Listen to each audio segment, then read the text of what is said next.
봉독하시겠습니다.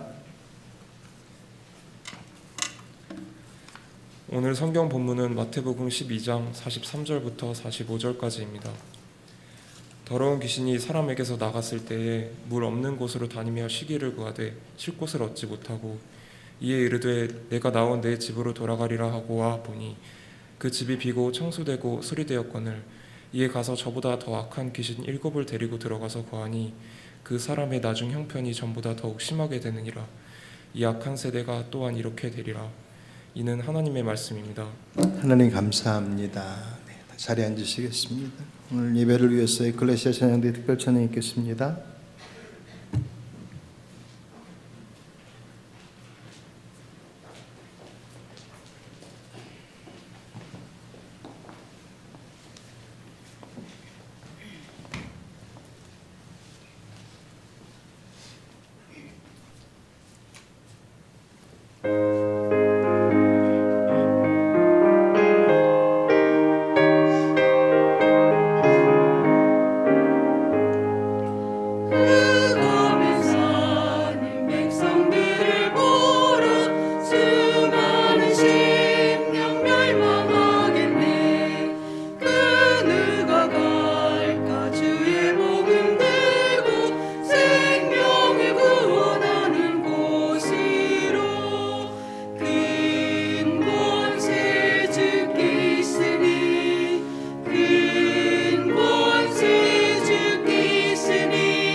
스물여덟 살의 아이와 단둘이 남은 이혼녀가 있었습니다. 정부에서 빈곤층 생활보조금을 받으면서 근근히 살아오던 이 여인이 아무래도 이대로는 안 되겠다라고 생각하고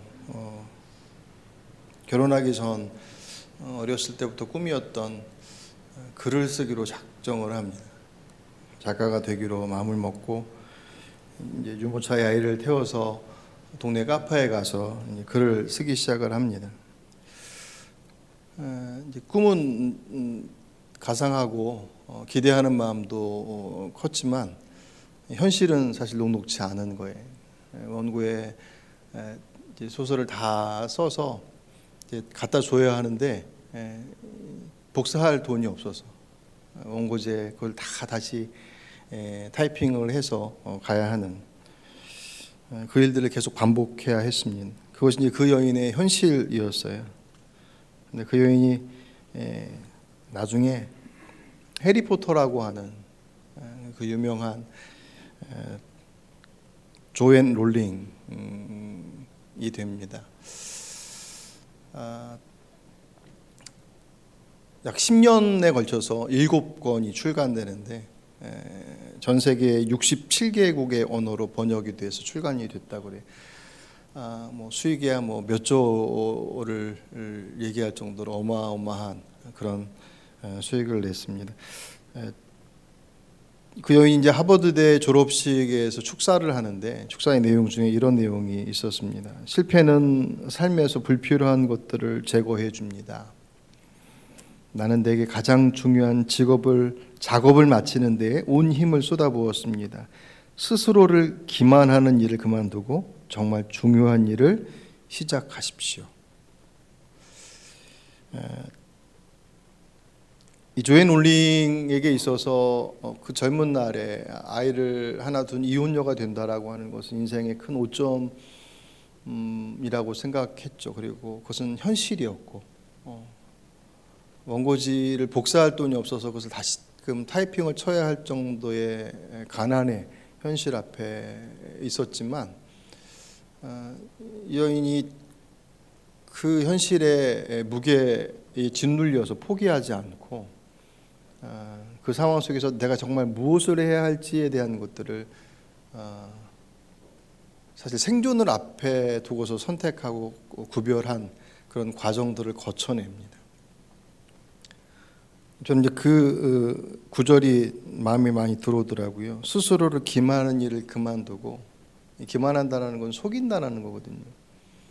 그 스스로를 속이는, 자기 스스로도 어떻게 보면 헛된 망상, 과한 기대, 자신에게 주어진 삶의 현실 속에서, 현장 속에 자신에게 주어진 재능과 자신의 것과는 상관없어 보이는, 마냥 누군가가 좋다고 얘기해서 나도 그렇게 되었으면 좋겠어라고 하는 그런 어찌 보면 허황된 꿈과 같은 그 삶의 주변 것들을 그는 실패라고 하는 그 이혼의 아픔 속에서 걷어내는 그런 선택을 합니다. 여인이 그것을 통해서 자신의 인생이 정말 중요한 것이 무엇인지를 그 실패의 과정 속에서 알게 되었다라고 얘기를 하죠. 근데 사실 우리는 어떤 그런 실패의 자리로 이렇게 밀려지게 되면, 놓여지게 되면 그 자리를 빨리 벗어나고 싶어하고 잊어버리고 싶어하죠. 그건 본능적인 선택이라고 생각이 되었습니다. 또 그렇다고 해서 그것이 꼭 나쁜 것으로만 얘기할 수는 없어요. 그런데 그 실패가 그냥 그 실패로 끝나지 않는 것은 이 여인이 얘기했던 것처럼 내 삶 속에서 정말 무엇이 중요한 것인지를 어떤 바닥으로 떨어진다는 표현이 좀 그렇지만 내 일상의 삶이 뭔가 위기 속에 놓여졌어요. 평상시에는 볼 수 없는 그냥 다 좋았어요, 괜찮았어요.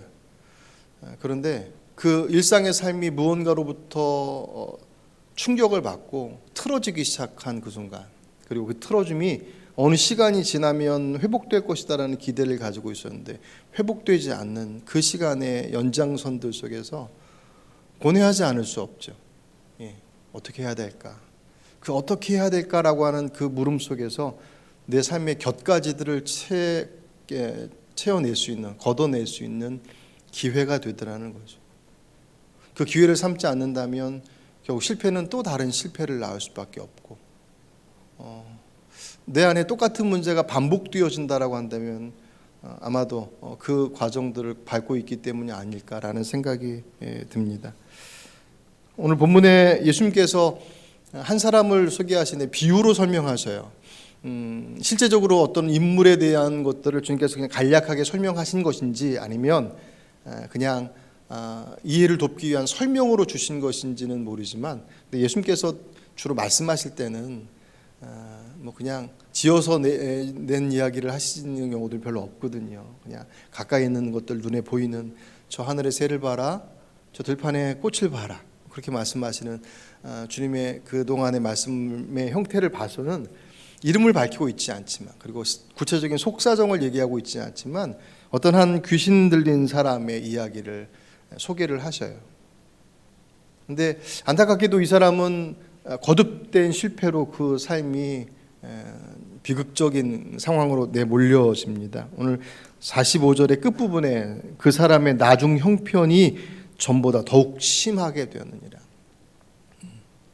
귀신 들렸던 그 사람이 어떻게인지 모르겠지만 그 귀신으로부터 노임을 받아서 괜찮아진 모습으로 회복되어졌는데 나중에 그 삶의 모습이 그 전보다 더 심하게 됐다라고 하는 그런 안타까운 결말을 맺습니다. 그렇다고 해서 이 사람이 아무것도 안 했느냐? 아니요. 이 44절 이에 이르되 내가 나온 내 집으로 돌아가리라 하고 와서 보니 그 집이 비고 청소되고 수리되었거늘. 그 집이 비고 청소되고 수리되어 깨끗하게 되어 있어서, 그러니까 그는 그 나름의 귀신이 나가고 난 자신의 삶을 정돈하는 노력이 그 안에는 분명히 있었던 거죠.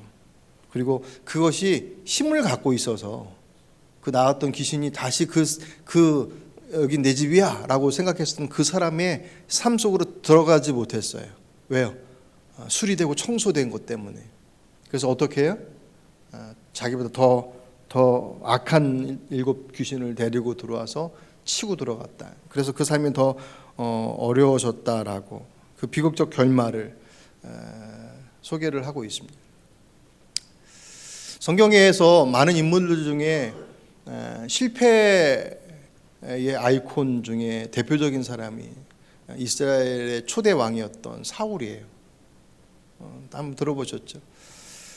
사울은 이스라엘의 첫 번째 왕이라고 하는 타이틀을 가지고 역사의 전면에 등장합니다. 그런데 그는 그 인생의 마지막은 스스로 자신의 목숨을 끊는 비극적 결말로 그 인생이 역사로부터 사라져버려요. 그는 죽었지만 사실은 그 이름은 계속 회자되고 있죠.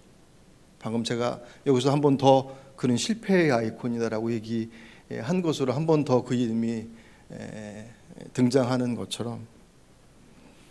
근데 사울도 원래부터 그렇게 실패와 불순종의 아이콘이었냐? 그렇지 않아요. 여러분, 사울이 이스라엘의 첫 번째 왕, 초대 왕이었어요. 왕이 없었던 이스라엘의 왕정 시대가 만들어지면서 첫 번째 왕으로 그가 세워집니다. 그런데 투표해서 뽑은 게 아니에요. 하나님께서 지명해서 택하셨어요. 그러니까 우리가 사실 뭘 하더라도 첫 번째 무언가를 첫 번째 한다, 처음 한다라고 할 때는 대단히 조심스럽잖아요. 잘 해보려고 성공하려고 완성하려고 하는 그런 어떤 생각들과 또 그런 기대감과 마음들이 있으니까 아무래도 훨씬 더 집중하게 되죠. 우리도 그런데 하나님께서야 뭐 말할 것도 없으시죠. 이스라엘 이 땅의 구원의 역사를 이끌어가는 데 있어서 중요한 역할을 맡은 이스라엘의 첫 번째 왕으로 하나님께서 사울을 선택하셨다라고 하는 것은 그 사울이 범상치 않은 사람인 것은 틀림없어요. 완성된 사람은 아니지만 적어도 그가 하나님께서 이 땅에 이스라엘의 왕으로서 세운 바 될 수 있다라고 하는 그 제목을 주님은 아시죠. 그분께서 만드셨고 그분께서 보내신 분이신데 정말 그에 걸맞게 사울 왕은 정말 겸손한 사람이었습니다. 겸손을 떠는 사람이 아니라 정말 겸손한 사람이었어요. 다른 사람보다 어깨에 다른 사람이 오면 그의 어깨에 단다고 그랬습니다. 머리가 하나 더 클 정도로 건장한 체격과 괜찮은 외모를 가지고 있었고 전쟁에도 능했던 것 같아요. 근데 하나님께서 사무엘 선지자를 통해서 그를 왕으로 지목하셨을 때 사무엘은 극구 사용합니다. 베냐민 지파 출신인데 집안도 변변치 않고 저 같은 사람이 어떻게 이스라엘의 왕이 되겠습니까? 라고 고사해요. 근데 그것은 그냥 한번 해보는 한 3번쯤 고사하다가 또 한 번 하면 이제 나가야지 그런 것이 아니라 정말 자기는 못하겠다는 거예요. 하나님께서 그를 이스라엘 왕으로 세우십니다. 왕으로 세워져 사람들 앞에 소개되어지는 순간까지도 그는 자신의 모습을 극구로 이렇게 감춰요. 그 정도로 그는 겸손하고 자신의 모습에 대해서 조심스러웠던 사람이에요. 근데 그랬던 그가 그의 삶과 그의 믿음의 균열이 발생하는 그 사건이 그가 왕이 되고 난 2년이 되고 나서 2년째 되는 블레셋과의 전쟁에서 균열이 보입니다. 전쟁터에 준비해서 블레셋이 쳐들어와서 나가서 전쟁터에 나갔는데 워낙 강해요. 그러니까 이 전쟁이 이게 될까? 백성이 같이 나갔던 군사들도 거기에서 똑같이 느끼겠죠. 가서 봤더니 만만치 않은 정도가 아니라 이러다 여기서 그냥 그대로 죽겠다 싶으니까 군사들이 동요하기 시작하고 이탈하는 사람들이 생기기 시작했습니다. 사울이 거기서 넘지 말아야 될 선을 넘어요. 원래 이제 이스라엘이 전쟁을 할 때 그 전쟁을 시작하기 전에 하나님 앞에 제사를 드리고서 전쟁이 진행이 됐는데 그 제사를 누가 집례하기로 했었냐면 사무엘 선지자. 사무엘이 선지자이면서도 제사장의 역할을 같이 감당하고 있었습니다. 그런 마지막 사사이기도 해서 그래서 세 가지 직함을 함께 갖고 있었던 유일한 사람이 바로 사무엘이에요. 그 사무엘이 전쟁터에 나가는 사울왕에게 일주일 안에 내가 갈 테니까 기다리십시오라고 얘기를 해요. 왜 일주일을 보냈는지에 대한 설명은 없어요. 그런데 일주일을 기다리십시오라고, 일주일 안에 제가 가겠습니다. 그리고 제사가 드려지고 난 이후에 이제 전쟁에, 왜냐하면 그 제사를 드린다라는 것은 이 전쟁을 하나님께 맡긴다라는 신앙의 고백이거든요. 그러니까 경험상으로 그들도 이미 알고 있으니까. 그런데 일주일이 다 돼가고 있는데 안 오니까 군사들은 빠져나가고 초조해지죠. 잠깐 여기서 죽겠다 싶으니까. 그러다가 그가 그 안에서 묘안을 생각해내요. 안 되겠다. 나라도 제사를 드려야 되겠다. 하나님 앞에. 그래서 제사를 드려요. 제사가 끝나자마자 사무엘이 문 열고 들어옵니다. 문 열고 들어온 건 아니죠. 그 현장에 딱 나타나요. 그러면서 거기서 사무엘이 아주 안타까운 얘기를 해요. 왜 기다리지 못하고. 그러면서 경고를 합니다. 하나님께서 당신의 왕위가 오래지 못할 것이라고 말씀하십니다. 라고 하는 1차 경고장을 날려요.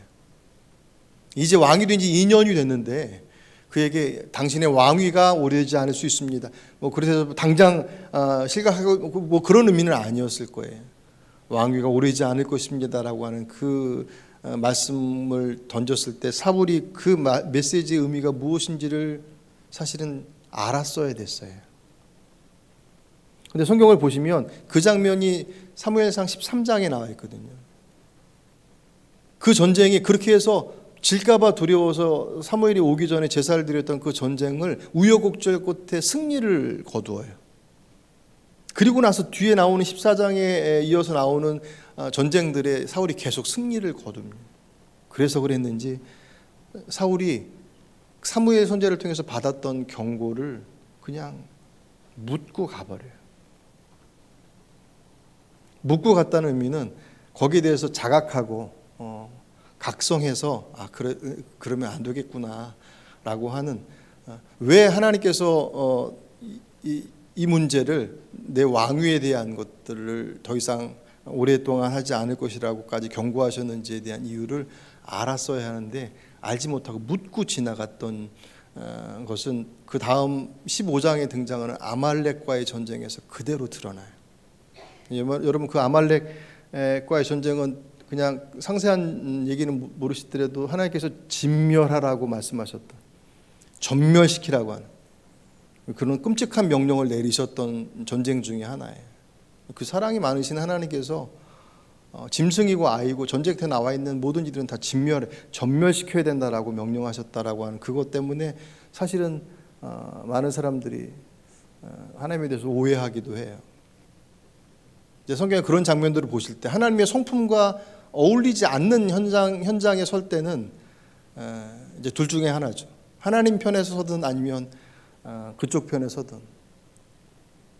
여러분 아말렉을 진멸을 명령하셨던 이유는 그냥 아말렉은 아무런 죄가 없는데 이스라엘이라고 하는 하나님께서 택하신 이스라엘 민족을 대적했기 때문에 그들은 죄 없음에도 불구하고 대적했다는 이유로만 전멸돼야 될 것이냐 할 때 아니에요. 그렇지 않아요. 그래서 그들의 역사의 이야기가 성경 안에 들어와 있지 않을 뿐이지 하나님께서는 이스라엘만의 하나님이 아니라 이 땅을 창조하시고 여전히 통치하시는 이 땅의 주인이시기에 그들의 역사 속에서도 하나님께서는 함께 해오신단 말이죠. 근데 참으시고 기회와 기회가 계속 주어지는 것들이 이렇게 잃어버리고 하다가 마지막 하나님의 심판의 자리가 여기에서 왔는데 이스라엘과 딱 만나는 조우하는 장면이 바로 이제 그 자리예요. 그 자리가 딱 마침 그들에게 있어서 심판의 마지막 선을 넘어버린 자리고 그 자리가 바로 이스라엘과 조우한 자리예요. 그때 그 하나님의 명령이 그들에게 사울 왕에게 선명하게 전멸을 말씀하시는데 사울이 거기서 그 말씀을 듣지 않아요. 거기서 그 전쟁을 승리로 거둬요. 대승을 거둡니다. 아말렉의 왕이었던 아각을 사로잡아오고 그리고 전리품 중에서 아주 좋은 상태가 좋은 양과 그런 전리품들을 다 가지고 와요. 근데 하나님께서 뭘 말씀하셨다고요? 전멸이었어요. 그들에게 사무엘이 이렇게 얘기합니다. 사무엘상 15장 22절 사무엘이 이르되 여호와께서 번제와 다른 제사를 그의 목소리를 청종하는 것보다 좋아하심 같이 좋아하시겠습니까? 순종이 제사보다 낫고 듣는 것이 순양의 기름보다 나으니. 여기서 그 유명한 순종이 제사보다 낫다는 말씀이 나오죠. 그리고 그 이어 뒤어나서 이는 거역하는 것은 하나님의 말씀을 거역하는 것은 점치는 죄와 같고, 하나님의 말씀을 거역하는 것은 그 말씀이 아닌 다른 것들을 따르는 점치는 죄와 같고, 완고한 것은 고집 부리는 것은 어떤 고집이겠습니까? 말씀대로 살아가겠다는 고집이겠습니까? 내 뜻대로 하겠다라고 하는 그 고집, 그 완고한 것은 사신 우상하게 절하는 것과 같습니다. 고집 부리는 것은 우상 숭배하는 것과 똑같습니다. 그렇게 경고를 합니다. 그러면서 결정적으로 왕이 여호와의 말씀을 버렸으므로 여호와께서도 왕을 버려 왕이 되지 못하게 하셨나이다. 그렇게 선언해버려요. 13장에서 블레셋과의 전쟁 속에서 경고했다고 한다면 15장에서 아말렉과의 전쟁 속에서는 그 경고가 실현이 되어버립니다.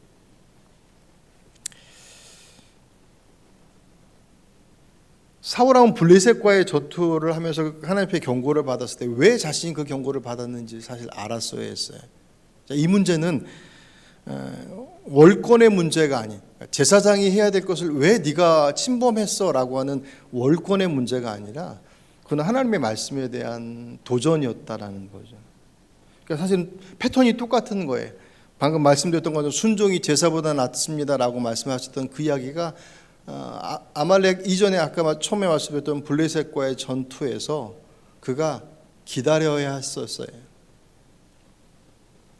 하나님께서 그들에게 주셨던 전쟁의 승리는 하나님께 그 전쟁을 맡겨드림에 예배를 드리고 그렇게 온전히 맡겨드릴 때 주께서 그 전쟁을 책임져 주신다는 것이 그들의 승리 공식과도 같았습니다.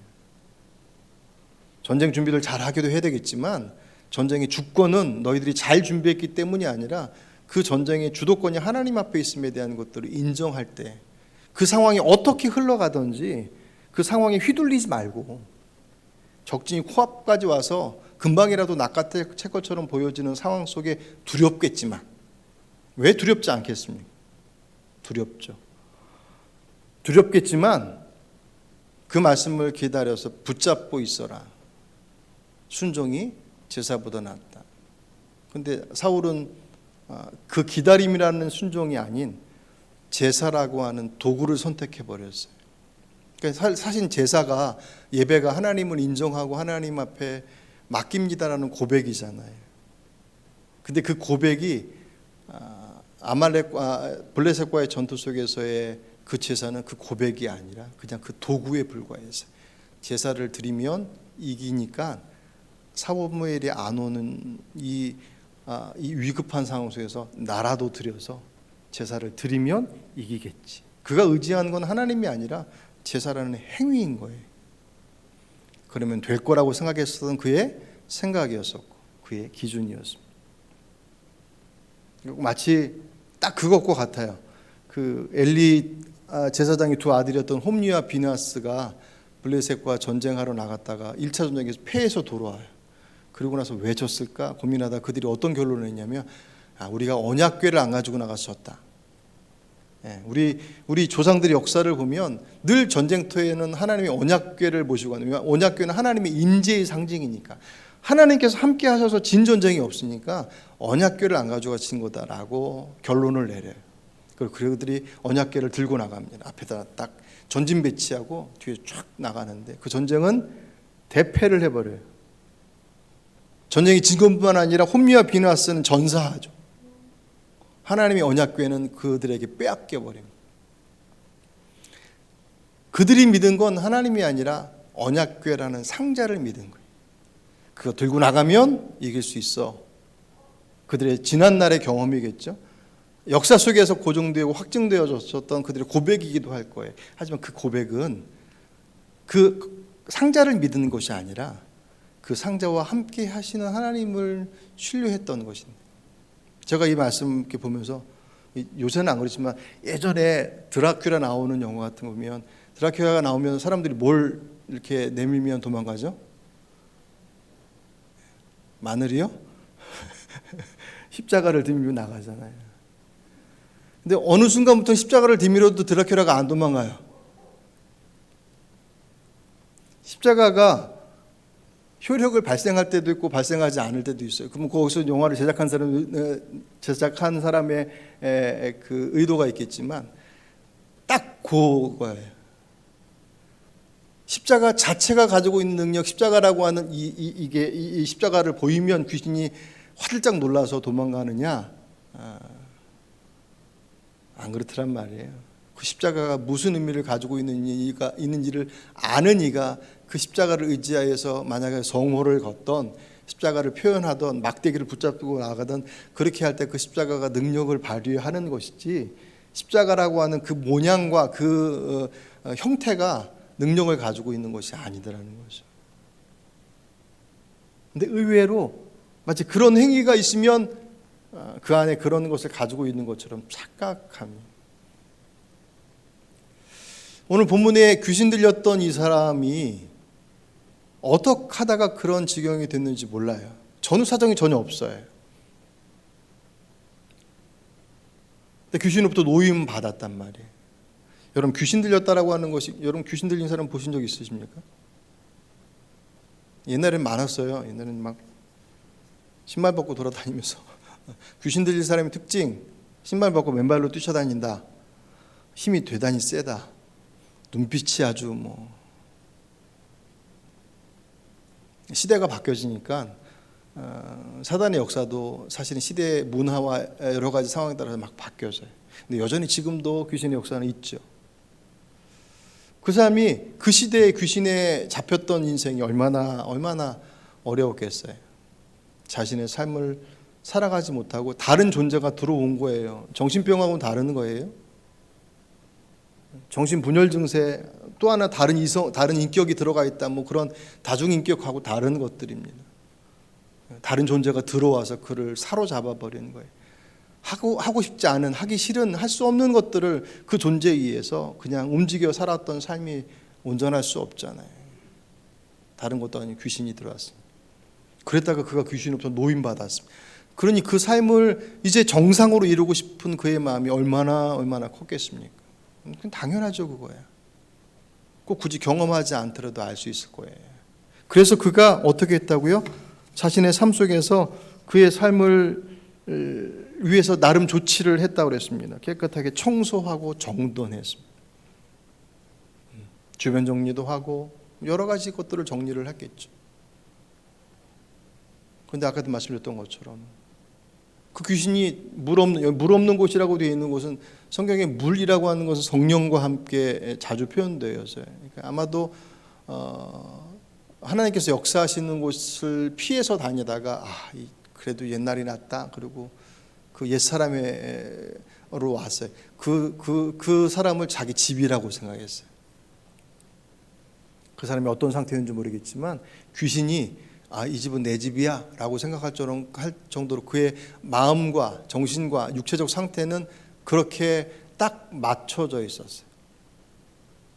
어떤 건지 정확히 설명하지 않아요. 근데 전에도 말씀드렸던 것처럼 거라사 지방에 그 군대 귀신 들렸던 사람의 모습을 가만히 보면 그 군대 귀신이 그 사람에서 쫓겨나갈 때 귀신이 예수님께 뭐라고 부탁을 하냐면 제발 이 마을에선 떠나지 않게 해주십시오라고 해요. 그러니까 그 마을은 그 귀신이 거하기 참 좋은 마을이에요. 그리고 나중에 뒤에서 보니까 그 사람들의 관심은 귀신 들렸다가 노인받은 사람에겐 전혀 관심이 없어요. 예수님께서 그 마을로 들어가시겠다고 하니까 노, 안 됩니다. 왜요? 들어오시면 지금 예수님 때문에 지금 동네 밖에서 키우던 돼지 2,000마리가 날아갔어요. 지금으로만 해도 수억을 할 만한 그런 어마어마한 돈인데 그분이 만약에 자기들의 마을로 들어오시면 이건 감당할 수 없어요. 못 들어오십니다. 라고 거절해. 그것이 거라사 지방 사람들의 마음이었어요. 귀신은 그 마을에 있기 좋아했어요. 대충 짐작할 수 있겠죠. 귀신이 거하고 싶어하는 사람의 마음이 어떤 마음이지. 그랬던 그가 노임 받았다가 깨끗하게 정돈해서 이제 잘 살아봐야지 했는데 다시금 내 집이라고 생각했고 와서 보니 옛날하고 달라졌어요. 못 들어가겠어요. 마음대로. 그러니 힘을 빌려서 7을 데려와서 들어갔습니다. 여기서 가장 중요한 것이, 이 본문을 볼 때마다 잊지 말아야 될 가장 중요한 것이 44절, 그 집이 비어있고예요. 청소되고 수리되었다라고 하는 것, 그것만으로 그 귀신이 자기 처음에 이 집을 들락날락했던 것처럼 마음대로 왔다 갔다 할 수 없는 상태가 됐어요. 내 삶을 정돈하고 규칙적인 삶이고, 그리고 잘못된 습관들과 여러 가지 난잡했던 것들을 거뒀어요. 그래서 정상적인 삶을 살아가고자 그 삶을 정돈을 하는 데까지 좋았어요. 그랬더니 귀신이 마음대로 들어오지 못하더라는 거죠. 그런데 들어왔어요. 왜요? 그 집이 비어 있었어요. 주인이 없어요.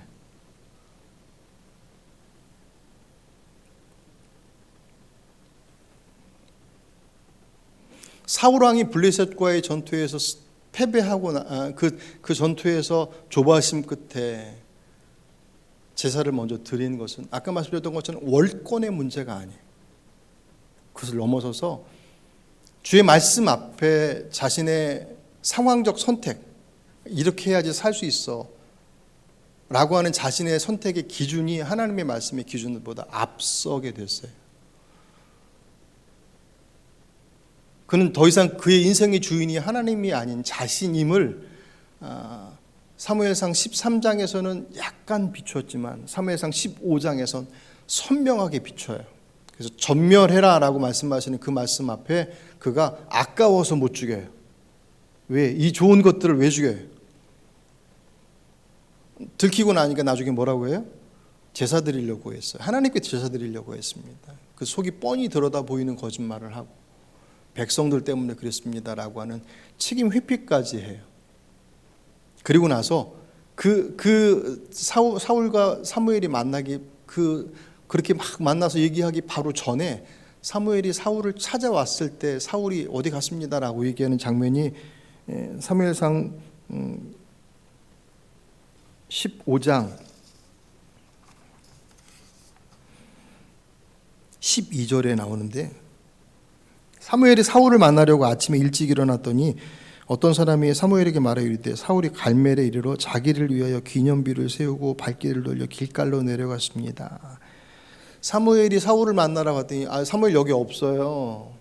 사울이 여기 없습니다. 그러면서 설명해 주기를 자기를 위해서 기념비를 세우고 그리고 지금은 길갈로 내려갔습니다. 그러니까 이 전쟁에서의 아말렉과의 전쟁에서의 그 대승에 사울은 대단히 만족한 거예요.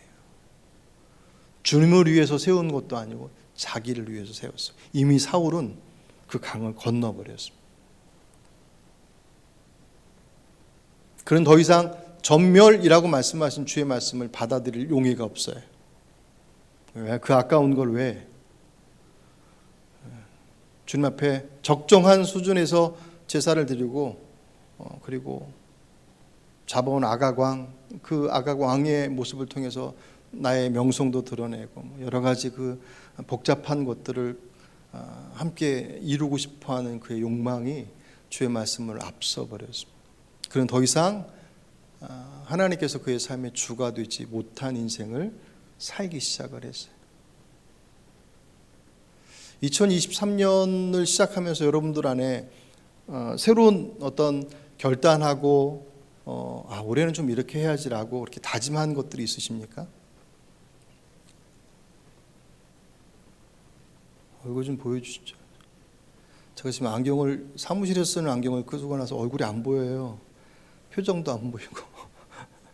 그래도 얼굴을 들고 있는 건 보입니다. 여러분들 안에서 그런 작년에는 이건 잘 안 됐던 것들인데 올해는 좀 그게 어떤 사소한 어떤 삶의 습관이 됐던 아니면 잘못된 줄 알면서도 자꾸 이렇게 해왔었던 그런 것들에 대한 그런 조정이 됐던 대단히 중요하고 필요하다고 봐요. 여러분들 그런 결단이나 그런 내용들 전혀 없으십니까? 완벽한 삶이셨습니까? 지난 2022년은? 올해도 내년처럼 작년처럼 살아가시면 틀림이 없으십니까? 그런 인생이 어디 있겠습니까? 그냥 어물쩍어물쩍 넘어갈 뿐이죠. 옛날에는 작심삼일이다라고 해서 3일씩 계속 작심해라 뭐 그렇게 우스갯소리처럼 말씀하셨던 것도 기억이 나는데 내 안에서 돌아보면 사실은 조정해야 될 것들이 왜 없겠습니까? 그것을 위해서 조정하려고 애쓰고 노력해야 돼요. 그런데 오늘 말씀을 통해서 보니 조정하고 바꾸어내고 하는 것보다 더 우선되는 게 있더라는 거예요.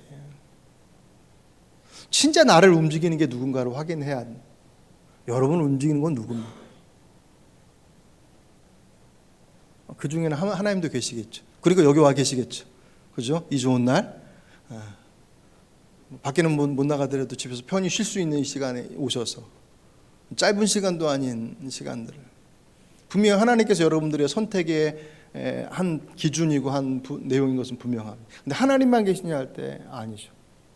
다른 것들도 있죠. 여러분이 정말 무언가를 선택할 때 무엇이 여러분들을 선택하는 기준이 되게 만듭니다. 사람들이 시선일 때도 있고 때로는 내게 주어진 이익일 때도 있고 뭐 여러 가지가 있지 않겠습니까? 우리 안에 다양한 것들이 있습니다. 뭐 하나님 믿는다고 해서 뭐 정말 고결하게 하나님은 바로 그렇지 않을 거라는 거 알아요. 저도 그래요. 우리 안에 복잡한 나의 모습이 있습니다. 하나님께서 그걸 모르지 않으셔요. 너 왜 이렇게 불결해? 라고 얘기하지 않으셔요. 우리 안에 그 복잡한 생각 속에서 고민하고 갈등하는 거 아셔요. 그런데 주께서 원하시는 건 왜 고민하냐라고 얘기하지 않으셔요. 고민해라. 하지만 선택할 때 뭐가 중심이고 기준이고 주가 되어야 될지는 잊지 말아라.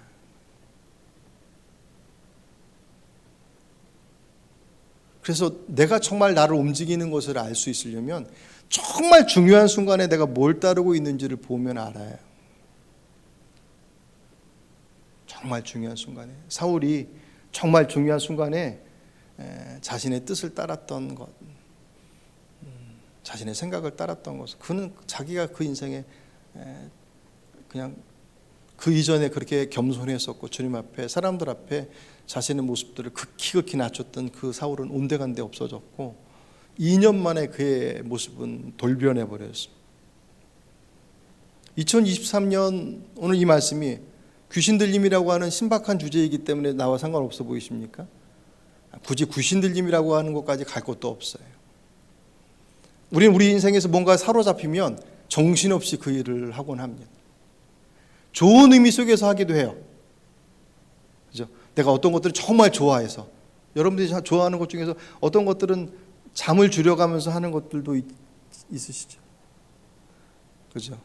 누군가를 돕는데 그렇게 하시는 분도 있을 것이고 그런 좋은 의미 속에서 시간을 쪼개서 꼭 하고 나는 오늘 하고 이건 꼭 해야지라고 하는 그런 것도 있겠지만 그것이 과하게 되면 그때부터 이제 문제가 발생할 것이고 거기까지 안 가더라도 마치 중독처럼 내 안에 내 삶에 슬그머니 들어와 있는 그 무언가도 있어요. 나도 모르게 내가 그걸 하고 있어요.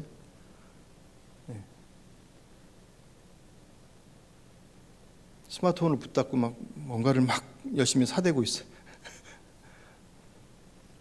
여러분 중독이라고 하는 것은 나의 지금 상황을 잊어버리기 위한 하나의 현상 중에 하나라고 그래요. 그게 무슨 꼭 마약이나 무슨 알코올 중독까지 갈 것도 없이 내 일상 삶 속에서 뭔가 집중하고 있어요. 그것은 어떤 면에서 보면 다 그렇게 똑같다고 얘기할 수 없겠지만 가만히 들춰내놓고 보면 내가 지금 나의 현실을 자꾸 외면하고 싶고 잊어버리고 싶은 하나의 방어 기제 중에 하나로서 드러난다고 하더라고요. 근데 그 말을 들어보니 정말 그런 것 같아요. 뭔가 대단히 집중하고 있는 나의 모습이 긍정적이고 발전적인 의미 속에서의 것이 아닌 뭔가 끊임없이 반복하는 것을 통해서 나의 지금 현실을 자꾸 잊어버리고 싶어요. 그것은 자꾸 잊어버리는 것이지 개선되는 것은 아니니까 시간이 지나면 다시 드러나겠죠. 오늘 여러분들을 움직이는 것들은 무엇이에요? 그 움직이는 것들이 잘 정돈되어지기 위해서 깨끗이 정돈하고 청소하는 우리의 삶의 습관과 내용들을 잘 정돈하는 것들 대단히 중요한 내용들이겠지만 그보다 우선되어진 것은 여러분의 삶의 주인이 하나님이심을 반드시 기억하시기를 바랍니다. 그것이 이 예배에 오실 때마다 그 고백이 여러분 안에서 온전히 이루어질 때 그 하나님께서 책임져 주시는 삶이 무엇입니다라고 말하는 그 고백이 여러분의 삶 속에서 제 삶 속에서도 우리의 삶 속에서도 그렇게 경험되어지고 고백되어질 줄 믿습니다. 2023년 이 한 해가 그렇습니다. 부족하지만 내 삶의 주인이 하나님이십니다라는 고백 던져놓고 100이면 100 다 승리하느냐? 그렇지 않아요. 그럴 수 없어요. 그 주님께서 더 잘 아십니다. 한두 번 실패했다고 좌절하고 포기하고 난 아닌가 보다.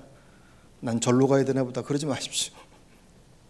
끊임없는 실패와 좌절 속에서 내 연약함을 알면 알수록 그래 내가 주님 아니면 살 수 없는 존재 아니겠는가라고 하는 그 결말의 끝을 놓지만 않는다면 그 실패는 나의 부족함들을 확인하고 그래서 내가 주님 잡아야 될 사람이구나라고 하는 주님께서 원하시는 결말의 자리로 갈 수 있습니다. 이 한 해가 그런 여러분의 삶에 그 하나님께서 주가 되심을 고백하며 그 삶을 살아내시는 정말 그분께서 책임져 주시는 그런 삶을 살아내시는 저와 여러분이 되시기를 주의 이름으로 축복합니다. 오늘 주신 말씀을 기억하시면서 거듭의 말씀, 거듭의 기도 말씀을 들으며